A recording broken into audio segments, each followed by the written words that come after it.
Hi everyone, welcome to AOE Live episode number 4. We are recording this show live on Tuesday, April 14th. We'll be joined tonight by a very special guest, art teaching superstar Cassie Stephens. We'll talk to Cassie about her blog, her teaching, and of course, her fashion, with a little stylistic advice for all art teachers thrown in along the way. I'm Tim Bogatz, a high school art teacher from Omaha, Nebraska. And I'm Andrew McCormick, and I'm a middle school art teacher from Cedar Falls, Iowa. And joining us as our guest is the one and only Cassie Stephens. In her own words, she's an elementary art teacher, DIY-ing, blogger, lady. She's an elementary art teacher in Franklin Special Schools in Nashville, Tennessee. So Cassie, I know, thank you for joining us. Sometimes it's hard to encapsulate everybody in a short amount there. Is there anything else you'd like to add before we get going on some questions? Oh, I think that description was perfect, and I like that order. I believe I'm an art teacher first, a maker of whatever in a second, and then a blogger last. The blogging is just the benefit of all my stuff, or the lack of benefit, depending on who my readers are, those poor souls. Very cool. All right, well, we want to offer a quick welcome to those of you joining us for the first time. We'll be asking a lot of questions of Cassie, obviously, but we would love to hear your questions as well. Yeah, so join on in, participate. You can talk with us and chat on that AOE Live page that so many of you are on. We can see you there. Ask questions of Cassie for us to ask her. Remember, with this new platform, you can upvote people's questions. So if there's a great question that someone has, just give it the little ding, the little ping to go up. Follow along on Twitter with the hashtag AOE Live. And yeah, give us some feedback at the end of the night, kind of if you dig this portal and platform and if it's working well. We're kind of interested to hear on that. All right, and as always, once we're done tonight, the podcast will be available on the AOE Live page, and it will go up later this week on iTunes. Listen to it on your drive to school, at home in the evening, or even during your plan time. So, Cassie, let's go ahead and get right into it now that we've got some of this housekeeping stuff out of the way. Some people might know this, some people might not know it, that the three of us actually all attended the NAEA conference down in New Orleans a couple weeks ago. And Tim Gunn of Project Runway fame was there as the keynote speaker, which was awesome. He's like, I kind of gushed a little bit when I heard he was going to be the keynote. I think we all did. Oh, yeah, everybody was really excited. You were actually able to interview him for School Arts Magazine. So can you tell us a little bit about kind of how that interview got set up and then how it went and how awesome that was to talk to Tim Gunn? Well, the interview was set up through Nancy Walkup of School Arts Magazine. So, you know, that's a huge shout out to her. I'm assuming she was smart enough to line up that interview with Tim, being that he was going to be the keynote speaker at NAEA. And she thought of me, thank goodness. I mean, it was so amazing to do the interview with Tim. So way back in December, he and I were emailing back and forth, which was just like, oh, to me to have his email address, which I've since had to delete, just for fear that I would maybe drunken email him or something like that. Who knows? Who knows? I need some fashion advice.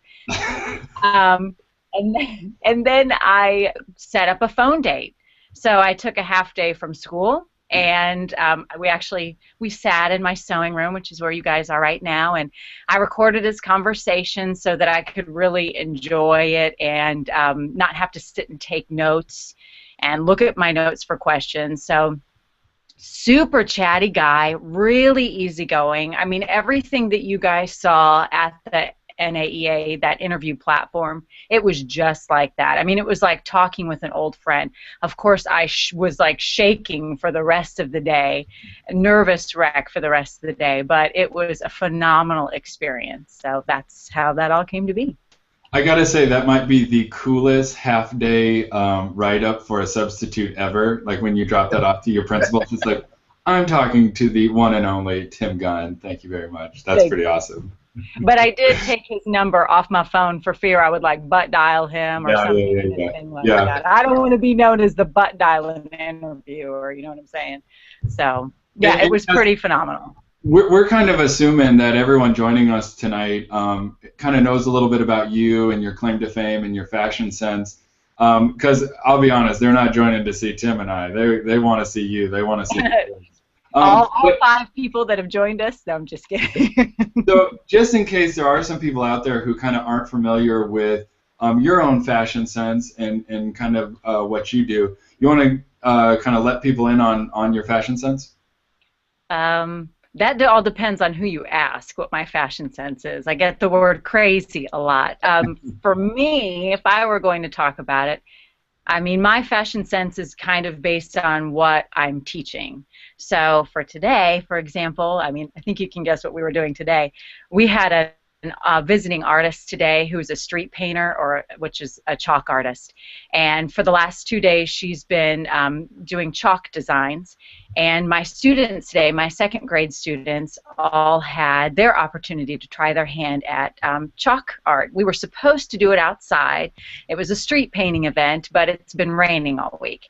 So instead, my students were each given a ceiling tile, which has the same texture as the sidewalk, and then they drew butterflies. So to kind of, you know, inspire and motivate them and get them excited and the teachers excited, I decided to go with this. So I kind of use fashion, you know, I love playing with fashion. I think it's a great tool in my toolbox, and so I just kind of use that to enhance what's happening in my art room. Now, I'm gonna confess to being totally jealous here. There's gonna be a lot of jealousy oozing out of me as the talk goes on. Did you really want butterflies in your hair? Oh, well, I mean, first off, I would have to like get some like to get the butterflies in there. No, but is that the first time you've ever done that project, or have you done the sort of street art butterflies thing before? Because Never done it before. Never done it before. And we've been planning it for months, and I was being, you know, just had my head in the ground because I was like, it's not going to rain. It can't possibly rain. Mm-hmm. So that was a real bummer at first, and then we just got this great idea. Hey, we've been wanting to do something to the ceiling tiles. They have the same texture, so there was no turning back. You know, when something's not going to work out, you just kind of have to go to Plan B and just dive in like it's Plan A. Yeah, so well, that's what I love about it. Was really fun. You were so quick on your feet with that accommodation to say like, okay, here's our backup plan. That's what I'm really jealous of. It's like, man, really good backup plan there. That's awesome. Yeah, I wasn't so swift on my feet when I had the Tim Gunn challenge at NAEA. Oh, well, maybe you can tell us a little bit about that. That sounds really interesting. Okay, so it was an absolute nightmare. Nothing against Tim Gunn. I mean, I just don't handle stress and pressure. So the moment I walked into that NAEA class and I saw the tables with all the art supplies, I thought, oh my God, they're going to have us do a design challenge. And they did. And I mean, I shook for, I don't even know how long the class was. I was just shaking the whole time. My teammates were great. We made something awesome, but I did not enjoy that stress experience. But the bonus was that when it was time for me to do my presentation, I wasn't nervous at all because I'd gotten rid of all that nervous energy. So I'm sure other people enjoyed it. I'm sure it was fantastic for them, but not for the crazy likes of me. So. Well, hey, if I can circle back around to fashion a little bit, how did you get started with everything fashion related that you do? Like, did you start small, or were you jumping into like the entire ensembles right away? No, you know, I've been teaching for like 17 years because, you know, I'm a little on the ancient side.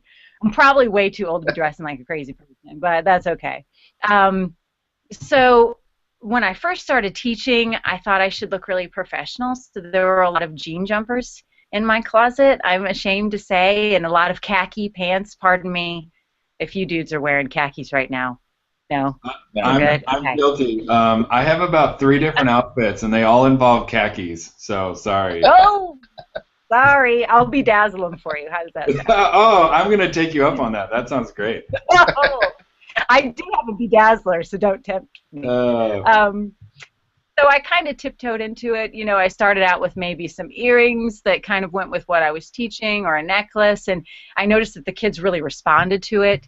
And I'd always liked fashion, especially in high school. I used to wear a lot of thrifted clothing. So I thought, what if I just incorporate more of this into my wardrobe? And then from there, it just kind of spiraled out of control. There was way too much positive encouragement.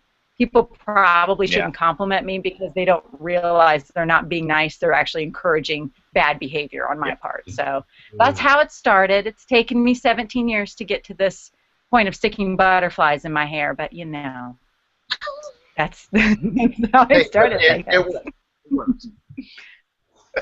Well, Cassie, so I've kind of followed you and been a fan of what you've been doing and your fashion and your energy in the classroom.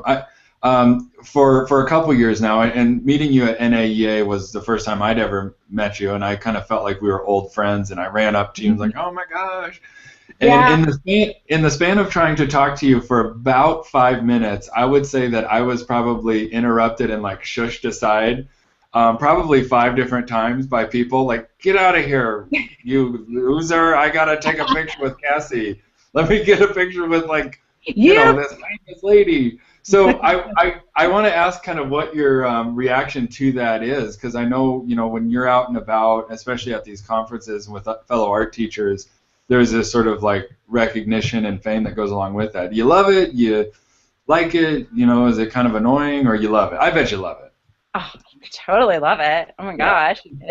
Well, when you blog, you put yourself out there and you don't always hear a response. I mean, people just don't comment on blogs like I feel like they used to, or maybe they just don't comment on my blog. But so sometimes you're just really giving a piece of yourself on the internet and you don't hear a lot of reaction back. But then when you go to a conference and you go to something like NAEA and you get that sort of reaction, it's reaffirming for me that people actually are reading my blog and they do appreciate what I'm doing and they find it inspirational, or maybe they now know what not to do with their life. So to me it was really great to hear back from people that actually read my blog. So for that I say thanks. And let's take a picture anytime, anybody. Andrew will take it for us. I know, I really did. I felt like I should be charging like a commission or something, because it was just like, I was working it, man. I was like, had so many cameras and just snapping photos. So now on the other end of the spectrum though, so when you're not teaching and you wear your fashion, your clothing out in public, you get kind of the same reaction, or I mean, how do people respond that aren't in the art teacher world? Well, I have many a story to tell, but I'll just share with you a couple of gems. I mean, I live in a small town. I go from the Starbucks to the grocery store, so most people I've spoken with kind of know me and know what I do. But for today, I went to a different Starbucks, and I noticed when I was giving my order, the dude kept gazing his eyes up toward the top of my head, and I thought, I wonder if he has something wrong with his eyes. I kept trying to like get his attention, and I thought, that's so weird. And then of course when I'm getting in my car and I whack butterflies on the top of my car, I'm like, oh, dude was staring at the butterflies. Poor guy, I should have filled him in. But for the most part, people, it's like a conversation starter, you must be a teacher, or you must have escaped from an asylum, so it's really nice to talk to people. I did have one weird encounter, so I have to tell you, it's weird. You ready? I'm totally ready. Okay. So I was at the grocery store. When you dress like this, you forget what you're wearing. You're not constantly aware that you look like a crazy person. You just kind of forget. So I was wearing my Campbell soup dress, and I went to the grocery store, and I was checking out at the checkout line, and the checkout dude said, oh, you don't have any Campbell soup in your cart. And I was like, oh, I get it, because of my dress. Nah. And then he said, I hear it's good. So that wasn't really a reaction I was going for. I try to avoid that checkout lane, you know what I'm saying? Yeah. But those are just a couple of times when it's been a little bit of an odd or different kind of reaction. But for the most part, it's very positive. Mm-hmm. People are mostly like, I thought I was weird. At least I'm not that weird. So at least that makes them feel better about their lives. Yeah. I'm doing them a service. You're doing a service, yeah. Real quick before I ask my next question, I do need to call Andrew out because he was so excited about seeing you two at NAEA. We actually walked in together and we were walking by, and he sort of like did a double take. He's like, Tim, I think that's Cassie Stephens. And so we had to run over and say hi real quick. So That's totally could be. Totally even Andrew's not immune. So I'm not I even. tell you, I'm gonna be dazzled in khakis. I will be dazzled in khakis. I'm telling you, I'm really jealous because I see your blog and it's like what the art teacher wore, and I think about like, okay, if I did that, it would be 3 pictures of me. It's like, okay, khaki with blue top, khaki with light blue top, and it's like I am so boring. I need to get some like gems, some rhinestones, something Yes. going on. Yeah. A boa. I could see you in a boa. I think I've got one somewhere. I just got to dig it out. Yeah. We all have a boa So- somewhere. We just need to dig it out. That's what it is. all right. Cassie, can we talk a little bit about kind of how you got started blogging? Kind of, what was your inspiration for starting the blog, and how long did it take you before you kind of found your niche with what the art teacher wore and all your DIY stuff? Like, what got you started, and then what kind of kept you going with that? Well, this is the blog. When you go to my blog now, this is the second incarnation of my blog. Back in 2007, I started a blog, and I was making a lot of belts back then. I was making the buckle out of clay, and I was sewing the belt.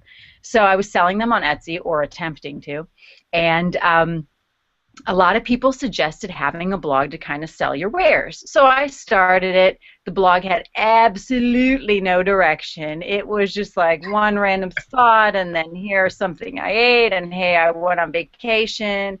So it was just kind of random. And I enjoyed writing because I think it's fun to write. I find it fun. But I didn't love that I didn't have like anybody reading my blog. So I eventually kind of let it fade.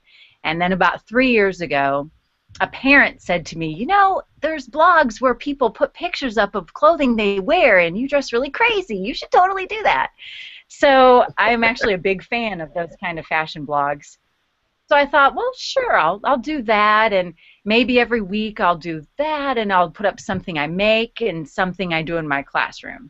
And basically, the reason I picked those 3 things is because about 3 years ago, I was getting really lazy. I was just regurgitating the same lessons. I wasn't really creating a whole lot. The only thing funky I was doing was wearing crazy clothing. So I thought if I make a blog where weekly I have to share something I've made, and weekly I share something fun and unique that my students are doing, then this will kind of hold my feet to the fire and force me to be more creative. It gives me like a 3 times a week kind of deadline. And it's really helped me. And it's also helped me really make a lot of more connections in my life. I used to have crafting separate from my teaching life. Creating was separate from that, and I often was like a little bit irritated when I'd have to come home and work on lesson plans when I wanted to be sewing. But suddenly if I got an idea to make an outfit that enhanced the lesson, suddenly the lesson was fun to plan because I was getting more ideas of things I could create, and then creating I would get ideas of things that my students could do. So once I started connecting more dots in my personal life with my teaching life, it all kind of came together, and it's like been a ball that's rolling, and I'm hoping it won't stop because it's so much fun. Cool. Good to hear. Hey, and we had a question, or actually 2 questions come in on the chat roll. First one is, this is from Kim. How do you get your photos looking so professional? And then secondly, kind of unrelated, but also important, what does your husband think about your outfits? Thank you for saying that my photos look professional, because I really appreciate that. So you don't have to have a fancy camera to take a great picture. In fact, I have like a Canon point and shoot. It's been dropped tons of times. It's got scotch tape all over it. But I do have a tripod, and I do have, you'll see this in some of my photos if you look, I have a little remote control clicker. So I used to set the timer on my clock or my camera and then run in front of my camera and pose. and then go back and see if the picture turned out okay. So that was a little bit of a drag. But with the clicker, I can get in front of it, just kind of snap away. It's pretty crazy, but it's fun. I enjoy taking the pictures myself because if my husband were to take the pictures, I might be missing feet, or you might only see part of my body. So I like to do it myself. I can take as many as I like. As far as what my husband thinks, he's totally cool with what I wear. I think the poor guy is just kind of used to it by now. He's used to the strange looks, but it's so funny because he's like Andrew, he's got a giant beard. Giant beard. So now he gets all sorts of attention when we go out. He's a big hit at Whole Foods, and I'm like, hey, I've got butterflies in my hair. What about me? So it all balances itself. So I'm going to double down on the jealousy, because not only am I jealous of your fashion, I have beard envy of your husband, because I've seen pictures of your husband, and I was like, dang it! They're awesome. I mean, he got kicked out of ZZ Top for it looking unkept. You know what I'm saying? Oh, funny. All right, and then we have another question coming from the chat roll, and I think it's probably one that you get all the time, but this is from Nancy Falcone. How do you possibly get so much done in so little time? Oh, well, I used to say it was the 3 C's, but it's actually the 4 C's. So here's the 4 C's that help me get lots of stuff done. Caffeine would be one of them. There's a good amount of coffee consumption in my life. We don't have cable. We actually don't even have a functioning television. So we don't watch a lot of TV. And I do not have a clean house. It's bad. I just, it's not something I enjoy doing. I got sewing to do. You know what I'm saying? And, I don't have kids. Not having kids frees up a lot of time. So those are my 4 C's to getting a lot of stuff done. Well, I just love that you confessed your love of caffeine. I think that's kind of like that's like a requirement to be on AOE Live, is you have to be like a caffeine junkie. I know. I hit the Starbucks twice today. It's pretty bad twice. That's nice. Yeah, it's bad. And if we can go back to blogging just a little bit, because I think that's getting a lot of good reaction on our chat. What would be kind of some of your words of advice, Cassie, for somebody who's just starting out with their blogging or trying to develop more of an online presence, whether it's blogging or social media or whatever else? Do you have any words of advice that you would want to give to them? Well, I would think really hard about the blogs that you love reading. And think about why you're drawn to those blogs. Not because you want to copy them, because copying, I think, is the last thing you're going to want to do, because if you copy the format or the content, the photos or the project somebody's doing, eventually you're going to get really bored. You're also probably going to get called out on it. But if you look at those blogs that you really love and notice that those bloggers have a passion about something, whether it be teaching or creating or, fashion, and you'll notice that at the core of that good blog is a passion. Yep. So then you have to turn that question back on you. What is my passion? What am I really interested in? And what unique voice can I lend to that passion? Because I really think that we all have something truly unique to say. It's just figuring out how to say it and what is that passion, what channel are we going to take to say it. So that would be my advice, is you really got to think hard about what you want to say and what your passion is and how you can really, project that to the interwebs. Yeah. All right, and then also kind of going along with that, obviously you have your unique voice. It's very well established at this point, and you have this sort of online presence that we've talked about. And with all of those, I don't know if you want to call them followers, all those people that you interact with, how much how much time do you spend interacting with your readers, either through the blog or through Facebook or whatever else it may be? Well, everybody has their certain social media that they really love, some people will reach Yeah. out to me through Facebook because that's their medium of choice. I get some emails a lot of times. Sometimes I get comments. So I try to respond my very best to all of those things. I'm working on Twitter and Instagram. I'm kind of a newbie to that, so I'm like this clueless old lady who's trying to figure all that stuff out. But so I try to reach out to people through as many social medias as my small brain can handle. And I try not to spend too much time on it because, I got stuff to do and I got crafting to do. But I would say I probably spend about an hour, every night kind of just responding to things and working on blogging and things like that. Hey, Cassie, I'll make a deal with you. If you bedazzle my pants, I will help you up your Twitter game. That can be like our bartering services. Although, not that I'm checking, but I think Tim actually crushes Twitter more than I do. So maybe you should start with his pants and get him all bedazzled. Let me just say this. I would love to see more from Cassie on Twitter. However, I would not love to see more of Andrew's bedazzled pants.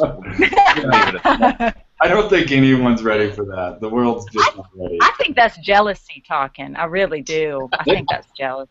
I think Tim and I have some deep-seated issues that we need to resolve. I think the next podcast is just him and I, crying and each other a lot. A Dr. Phil kind of moment for y'all. Yeah.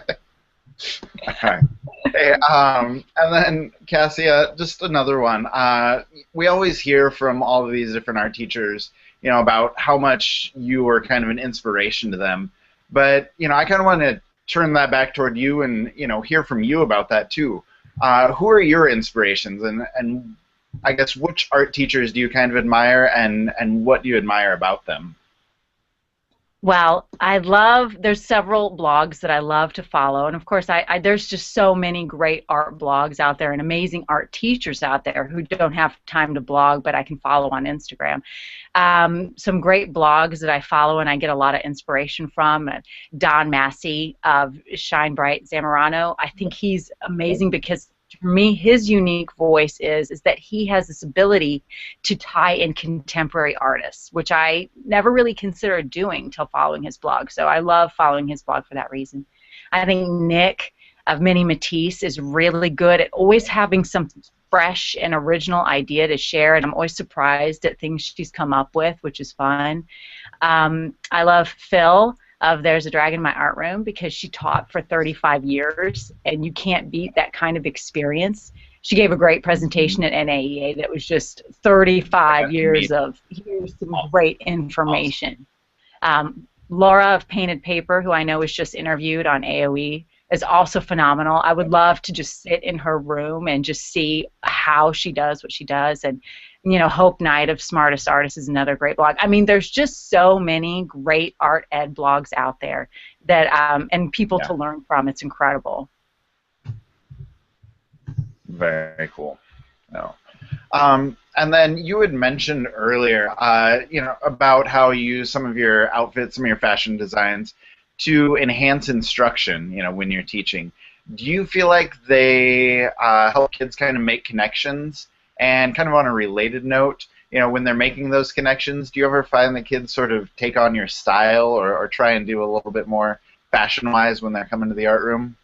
Oh, yeah. I mean, I've had a couple kids come in with palette hair clips or, shirts that they've designed and things like that, which is always fun. I mean, ideally, I would love to have a fashion design class. I think that would be great to, teach the kids maybe after school.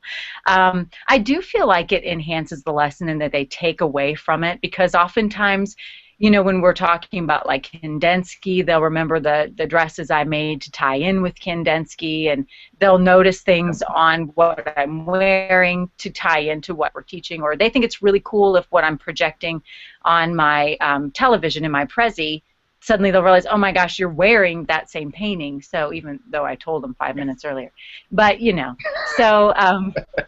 So I think it's really fun. It helps them see that art isn't just some picture that hangs in a museum, that art can be something that you can wear and you can twist and turn it as a contemporary artist, if you would call me that. Yeah. You can twist and turn it and make it into something fashionable. I have found, though, sometimes it can be distracting. For example, when I wore my big yellow foam wig, Yes. that was with my Liechtenstein outfit, Yep. and I was having to reprimand a student while wearing the giant wig, I hear off in the distance, "How are we supposed to take her seriously when she's wearing that big wig?" To which the other kid says, "When are we ever taking her seriously?" And I thought, I get no respect from you children. But so, it has its pros and cons, I guess.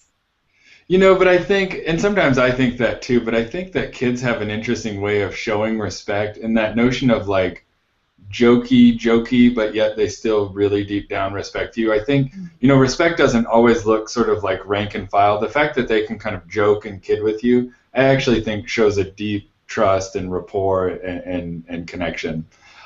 So I'm wondering, Cassie, though, if you've ever had kids, maybe in your K6, is that right? I'm What's K4. K4. Do you ever have kids? I mean, have you ever done the kind of Project Runway, tying it back to Tim Gunn, inspired project where you give kids a design challenge and it's like, okay, let's make some accessories, let's do the runway, who can work it the best? Yeah, have you done a project like that given your own fashion sense? No, but I totally want to. I think that would be so much fun. Especially, this is my first year to have my 3rd and 4th grade students for an hour. For the last million years, I had 30-minute art classes for kindergarten through 4th.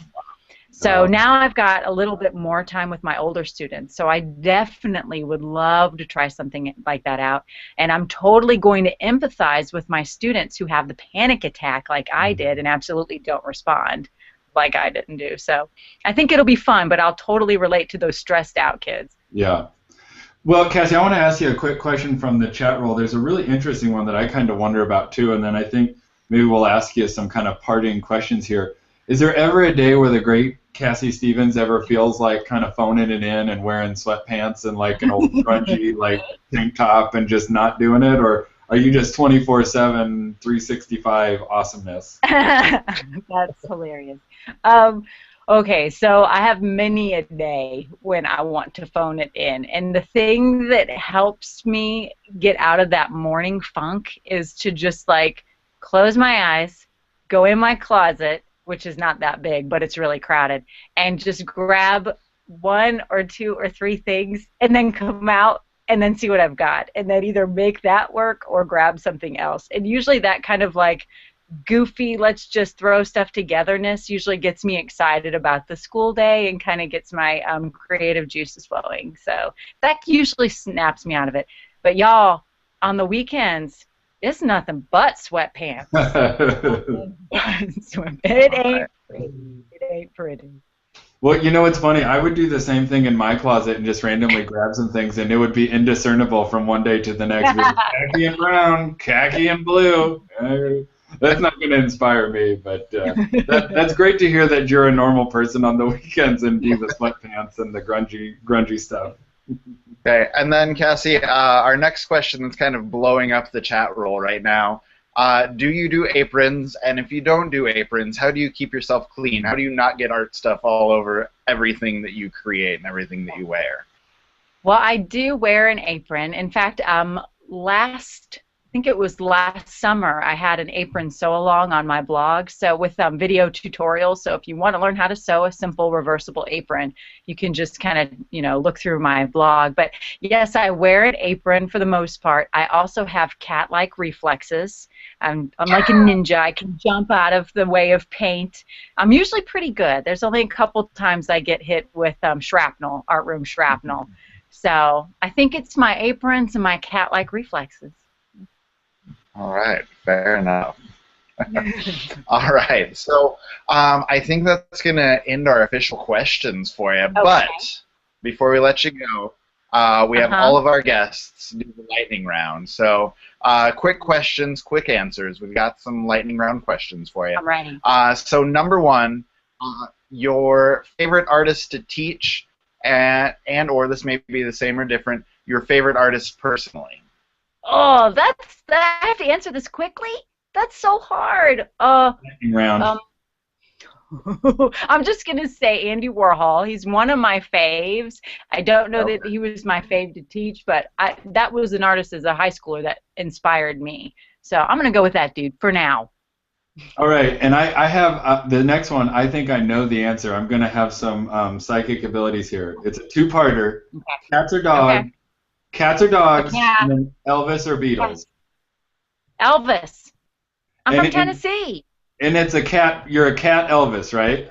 Cat Elvis. Yes. I That's my next totally knew outfit. that. You are just cat Elvis. Like, I mean, like, it's clear as day. I knew that one. Right. So, yeah. Yeah, your clairvoyant skills. You got ESP good. I do. I knew the answer to that one. Okay, and then sticking with the Tennessee theme, just Okay. came up with this one. Most famous Tennessee export currently, Cassie Stephens or Justin Timberlake? Justin. JT, man, JT. I ain't got nothing on him. He's way more fashionable than I am. Probably. It's a different style though. There's- Seriously, what grade? He brought sexy back. That's true. I just brought crazy. That's all I bring to the table. Okay. What grades are your favorite grades to teach? That's mean. I can't pick. What if they're watching? I love all the children. 4th grade. Oh, I knew it. I totally knew it. I knew you were going to say 4th grade because that's my favorite grade. That's the best grade. It's Well, awesome. They're pretty. They're all great. 3rd are pretty cool too, but you know. There's something kind of magical about 4th grade. That's pretty excellent. Yeah. So this is kind of a hard one, and it takes kind of a serious turn, and then this is your last one. So kind of thinking about where you are now in your profession, in your career, in your blog, in your fashion, did you ever think, when you first started teaching that you would be where you are now, or has this just been a weird journey that you've kind of been on? I'm terrible at setting goals. I can set small goals like get up in the morning, wash your hair most days. I can do that. But as far as having like future goals, it's always really mushy to me. So I kind of just like going where things take me, and I'm enjoying what I'm doing right now. And I feel like as long as you're really enjoying the moment and where you are, then that's okay. You don't necessarily have to shoot these, crazy goals. So, yeah, I don't really know that I had any idea what I was getting myself into when I started teaching and where it was going to take me. I just knew that I loved doing it, and it was great at the time, and it's still great now. So, yeah. Very cool. Very cool. I think that's a good way to wrap it up. So, Cassie, thank you for joining us tonight. We both very much appreciate your time and all of the insight that you've given us. It's been a fun conversation. It's been super fun. Thank you for having me. All right, we'll see you, Cassie. All right. Thanks, guys. Bye. Yep, bye. All right, Andrew, that was a lot of fun. Yeah. That was so much fun. We should have her back every week. That was a blast. Am I supposed to go away? He's our new co-host. Oh, yep, Cassie, let me, really quick, I will mute you because now we're going to talk smack about you. Ah, okay, I'll hang up. Okay. I think I've muted her and I've turned her off. So now we can fully talk about her. All right. I only have good things to say, though. But yeah. in amongst all those stories, what did you take out of there? Well, she said something that kind of was surprising. I mean, my clairvoyant skills were on point, and I knew that she was going to say 4th grade cats and Elvis, but she did say something that kind of made me stand up. She said when she connected the personal and the professional was when kind of it all started to click for her, and not having it be segmented from, well, I've got this Etsy account in fashion, Yeah. and then I've got kind of this curriculum. But when those two worlds cross-pollinate, it really seems like it took off for her on her blog and even in her curriculum. And I thought that was a great takeaway and a great lesson for a lot of people to think about. Yeah, and that's one of the things that I know you and I have talked about off the air. Just as a teacher, you need to be authentic. You need to be who you are. And so when you can bring those other interests and those other passions and tie them into what you're teaching and tie them into what you're doing with your classroom, and not only is your instruction going to be better, but you're going to have more fun doing it because you're doing everything such a more personal level. Yeah, and kids are really savvy. I mean, whether it's young kids that Cassie has 3rd and 4th grade, or I've got 8th and 9th, and you've got 12th graders, kids know when you're really passionate about something and bring in that sort of rock star persona and like really living a true version of yourself. And that can only resonate with kids and really be great for them and for your profession. She said one other thing, I kind of jotted these down onto the side that also made me stand up. And I think that's, my last takeaway is, she said there was this notion of accountability that happened with the blog, that when she knew that people were going to be reading it and she felt obligated to write some things down and share, that kind of made her revamp herself and not settle for something that kind of was maybe tried and true, but not real jazzy. And I kind of like that notion of teachers putting themselves out there and doing something that then they know, like, oh my gosh, I've got to be held accountable for this. So I thought that was a great lesson as well.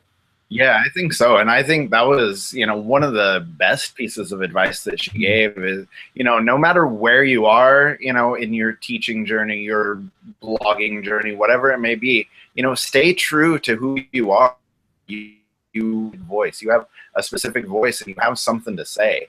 And so, if you're willing to share that, if you're willing to, hey, you're going to have such great feedback. And so if you can just, like you said, be true to who you are and stick with that, hey, then, the rewards, the benefits are going to come, not only for you, but whoever is going to be reading you and interacting with you. Mm-hmm. So, all right. Anything else before we wrap things up? No, I think I'm good. I need to, work on bedazzling my pants and take a nap because I'm exhausted. That was a lot of high energy. So very true. The caffeine gets you through, right? It does, but then there's always a penalty to pay. You always crash at the end. Yeah, very true. But big thank you again to Cassie Stephens for gracing us with her big rock star personality and her presence tonight. Everybody who's listening to this, be sure to check out her great blog, CassieStephens.blogspot.com. And definitely check out my Twitter feed at AOJO McCormick and Tim's at East Art Room. I believe that's it. I might have missaid that, Tim. I hope not. No. And either way, check the hashtag AOE Live for all the great sort of links and everything that we've done from this discussion. And we'll probably hang around a little bit after the show to see if anybody's still on the platform with any questions or feedback that they want to give us, especially about this new platform. Yep. And, once we're done, the podcast will be available on the AOE Live page. And in the next couple of days, you should be able to download it on iTunes, podcast app. And brand new, big news. I know you're excited about this, Andrew. I am. We're on Stitcher. So for all you Stitcher fans and Android users, you can check us out on Stitcher now. Listen to AOE Live on your commute, at home in the evening, or even during your planned time. I am Tim Bogatz, and on behalf of Andrew McCormick, thank you for joining us tonight on AOE Live. Goodbye, everybody. Have a great week.